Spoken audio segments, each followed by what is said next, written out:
ಎಲ್ರಿಗೂ ನಮಸ್ಕಾರ. ಮತ್ತೊಮ್ಮೆ ಇನ್ಫೋಬೆಟ್ ಸ್ವಾತಿ ಚಾನಲ್ಗೆ ಆತ್ಮೀಯವಾದ ಸ್ವಾಗತ ಸುಸ್ವಾಗತ.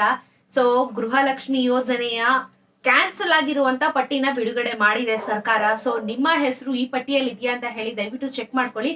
ಇನ್ ಮುಂದೆ ನಿಮ್ಗೆ ಗೃಹಲಕ್ಷ್ಮಿ ಯೋಜನೆಯ ಹಣ ಸಿಗೋದಿಲ್ಲ ಅಂತ ಹೇಳಿ ಸರ್ಕಾರ ತಿಳಿಸ್ತಾ ಇರುವಂತದ್ದು. ಸೊ ಆ ವಿಚಾರದ ಬಗ್ಗೆ ಇವತ್ತು ಮಾತಾಡೋಣ.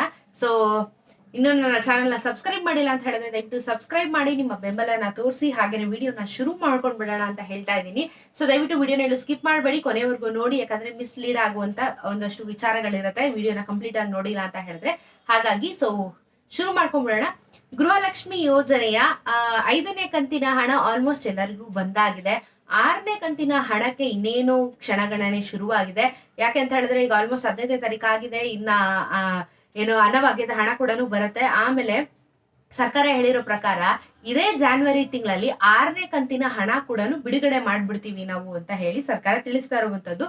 ಸೊ ಆದ್ರೆ ಇಲ್ಲಿ ಸರ್ಕಾರ ಒಂದು ಟ್ವಿಸ್ಟ್ ನ ತಗೊಂಡಿದೆ. ಕ್ಯಾನ್ಸಲ್ ಮಾಡಿರುವಂತ ಪಟ್ಟಿನ ನಾವು ಬಿಡುಗಡೆ ಮಾಡಿದೀವಿ, ಸೊ ನಿಮ್ಗೆ 6ನೇ ಕಂತಿನ ಹಣ ಇಂಥವರಿಗೆ ಸಿಗೋದಿಲ್ಲ ಅಂತ ಹೇಳಿ ವಿಷಯನ ಹೇಳ್ತಾ ಇರುವಂತದ್ದು. ಏನಕ್ಕೆ ಕ್ಯಾನ್ಸಲೇಷನ್ ಮಾಡಿದ್ದಾರೆ, ಈ ಪಟ್ಟಿನ ನಾವ್ ಎಲ್ಲಿ ಹೋಗಿ ನೋಡ್ಬೇಕು ಅಂತ ನಾನು ಈ ವಿಡಿಯೋದಲ್ಲಿ ನಿಮಗೆ ತಿಳಿಸ್ಕೊಡ್ತಾ ಹೋಗ್ತೀನಿ. ಸೊ ಬೇಸಿಕಲಿ ಗೃಹಲಕ್ಷ್ಮಿ ಯೋಜನೆಗೆ ಹಾಕ್ಬೇಕಾದ್ರೆ ಅಪ್ಲಿಕೇಶನ್ ನ ಹಾಕ್ಬೇಕಾದ್ರೆ ಸರ್ಕಾರ ಕ್ಲೀನ್ ಕಟ್ ಆಗಿ ಒಂದಷ್ಟು ಕಂಡೀಷನ್ಸ್ ಗಳು ಹಾಕಿತ್ತು. ಹಾಗೇನೆ ವಾರ್ನಿಂಗ್ ಕೂಡ ಕೊಟ್ಟಿತ್ತು. ಡಾಕ್ಯುಮೆಂಟೇಶನ್ಸ್ ಗಳನ್ನ ಕರೆಕ್ಟ್ ಆಗಿ ಇಟ್ಕೋಬೇಕು, ಡಾಕ್ಯುಮೆಂಟ್ಸ್ ನ ಕರೆಕ್ಟ್ ಆಗಿ ಕೊಡ್ಬೇಕು, ಮಿಸ್ ಏನು ಅಲ್ಲೊಂದ್ ಹೆಸರು ಇಲ್ಲೊಂದ್ ಹೆಸರು ಇರೋ ತರ ಇರಬಾರ್ದು ಅಂತ ಎಲ್ಲ ಹೇಳಿತ್ತು.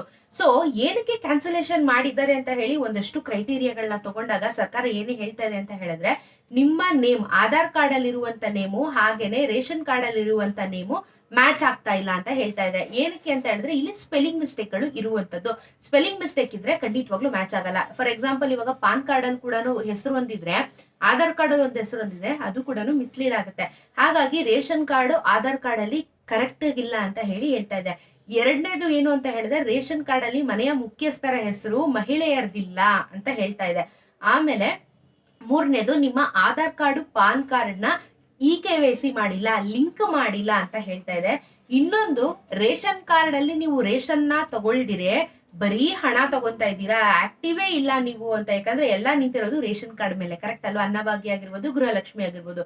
ಜಸ್ಟ್ ನೀವು ದುಡ್ಡು ತಗೊಂತಾ ಇದ್ದೀರಾ, ರೇಷನ್ ತಗೊಂತಾ ಇಲ್ಲ ಅಂತ ಹೇಳಿ ಇನ್ನೊಂದು ರೀಸನ್ ನ ಕೊಡ್ತಾ ಇರುವಂತದ್ದು. ಹಾಗೇನೆ ಎಲ್ಲಾ ಕಡೆ KYC ಆಗಿಲ್ಲ ಅಂತ ಹೇಳಿ ರೀಸನ್ಸ್ ನ ಕೊಡ್ತಾ ಇರುವಂತದ್ದು. ಒಂದಿಷ್ಟು ಪಟ್ಟಿಗಳನ್ನ ಇಟ್ಕೊಂಡು ಗೃಹಲಕ್ಷ್ಮಿಯ 6ನೇ ಕಂತಿನ ಹಣಕ್ಕೆ ಕಡಿವಾಣ ಹಾಕ್ತಾ ಇದೆ ಸರ್ಕಾರ. ಸೊ ಹಾಗಾಗಿ ನಾವು ಮೊದ್ಲಿನಾನು ಹೇಳ್ಕೊಂಡ್ ಬಂದಿದೀವಿ, ನಿಮ್ಗೆ ಕರೆಕ್ಟ್ ಆಗಿ ಡಾಕ್ಯುಮೆಂಟೇಶನ್ಸ್ ನ ಮಾಡಿ, ಕರೆಕ್ಟ್ ಆಗಿ ಡಾಕ್ಯುಮೆಂಟ್ಸ್ ನ ಕೊಡಿ ಅಂತಾನು ನಾವು ಹೇಳ್ಕೊಂಡ್ ಬಂದಿದೀವಿ. ನೀವು ಇನ್ ಕೇಸ್ ಕೊಟ್ಟಿಲ್ಲ ಅಂತ ಹೇಳಿದ್ರೆ ಈಗ ನಿಮ್ದು ರದ್ದಾಗಿದೆ. ಸೊ ಈಗ ಏನ್ ಮಾಡ್ಬೇಕು ಅಂತ ಹೇಳಿ ಆಮೇಲೆ ಇನ್ನೊಂದು ಹೇಳ್ತಾ ಇದಾರೆ. ಇವಾಗ ಒಂದ್ ಅಪ್ಲಿಕೇಶನ್ ಹಾಕಿರ್ತೀರಾ ನೀವು, ಆಮೇಲೆ ಅಯ್ಯೋ ಸರಿ ಹೋಗಿಲ್ವೋ ಏನೋ ಅಂತ ಅಂದ್ಬಿಟ್ಟು ಇನ್ನೊಂದು ಅಪ್ಲಿಕೇಶನ್ ಹಾಕಿರ್ತೀರಾ, ಅದು ಸರಿ ಹೋಗ್ಲಿಲ್ವೋ ಏನೋ ಅಂದ್ಬಿಟ್ಟು ಇನ್ನೊಂದು ಹಾಕಿರ್ತೀರಾ. ಬ್ಯಾಕ್ ಟು ಬ್ಯಾಕ್ ಅಪ್ಲಿಕೇಶನ್ಸ್ ಹಾಕಿರ್ತೀರಲ್ಲ, ನಿಮ್ದು ಕೂಡ ಕ್ಯಾನ್ಸಲ್ ಮಾಡ್ತಾ ಇದಾರೆ. ಓಕೆನಾ?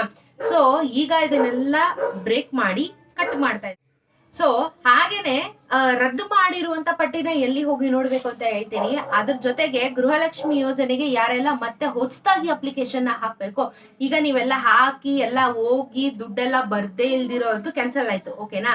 ಹೊಸದಾಗಿ ಎಲ್ಲಾ ಕರೆಕ್ಷನ್ ಗಳನ್ನ ಮಾಡಿಸ್ಕೊಂಡಿದೀನಿ, ಎಲ್ಲಾ ಡಾಕ್ಯುಮೆಂಟೇಶನ್ಸ್ ಕರೆಕ್ಟ್ ಇದೆ ಅಂತ ಹೇಳಿದ್ರೆ ನೀವು ಅಪ್ಲಿಕೇಶನ್ ನ ಹಾಕ್ಬೋದು. ಅಪ್ಲಿಕೇಶನ್ ಓಪನ್ ಮಾಡಿದ್ದಾರೆ, ಹಾಗಾಗಿ ಡಾಕ್ಯುಮೆಂಟೇಶನ್ಸ್ ಗಳನ್ನ ಕರೆಕ್ಟ್ ಆಗಿ ಇಟ್ಕೊಳ್ಳಿ. ಅಲ್ಲೊಂದು ಹೆಸರು ಇಲ್ಲೊಂದು ಹೆಸರು ವೆರಿಫೈ ಆಗ್ತಾ ಇಲ್ಲ, KYC ಆಗ್ತಾ ಇಲ್ಲ, ಪಾನ್ ಕಾರ್ಡ್ ಲಿಂಕ್ ಆಗ್ತಾ ಇಲ್ಲ ಅಂತ ರೀಸನ್ಸ್ ಕೊಡ್ಬೇಡಿ.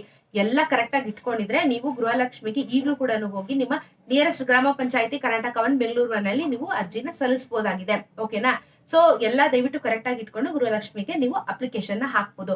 ಅಪ್ಲಿಕೇಶನ್ ಹಾಕಿದ್ಮೇಲೆ ನೀವು ನನ್ ಕಳೆದೆಲ್ಲ ದುಡ್ಡು ಬರುತ್ತಾ ಅಂತ ಕೇಳ್ಬೇಡಿ, ಬರೋದಿಲ್ಲ. ನೀವು ಇವಾಗ ಈ ತಿಂಗಳು ಜಾನ್ವರಿಯಲ್ಲಿ ಹಾಕಿದ್ದೀರಾ ಅಂದ್ರೆ ನಿಮ್ಗೆ ಫೆಬ್ರವರಿಯಲ್ಲಿ ಹಣ ಬರುತ್ತೆ.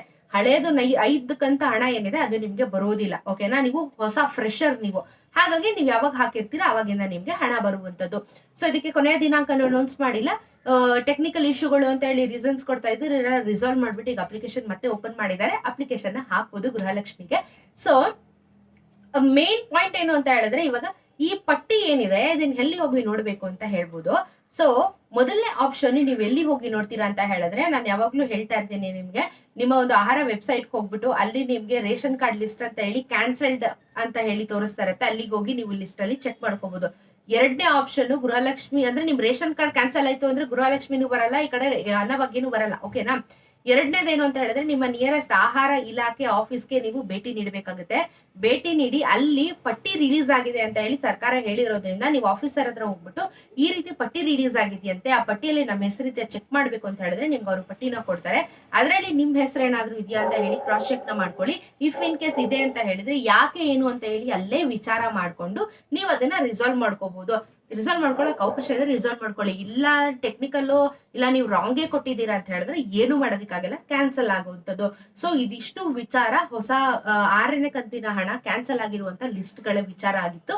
ಸೊ ನಿಮ್ಗೆ ಹೆಲ್ಪ್ ಆಗಿದೆ, ಒಂದಷ್ಟು ಕನ್ಫ್ಯೂಷನ್ಸ್ ಬಗ್ಗೆ ಕ್ಲಿಯರ್ ಆಗಿದೆ ಅಂತ ಹೇಳ್ತಾ ಭಾವಿಸ್ತಾ ಈ ವಿಡಿಯೋನ ಮುಗಿಸ್ತಾ ಇದ್ದೀನಿ. ನಮಸ್ಕಾರ.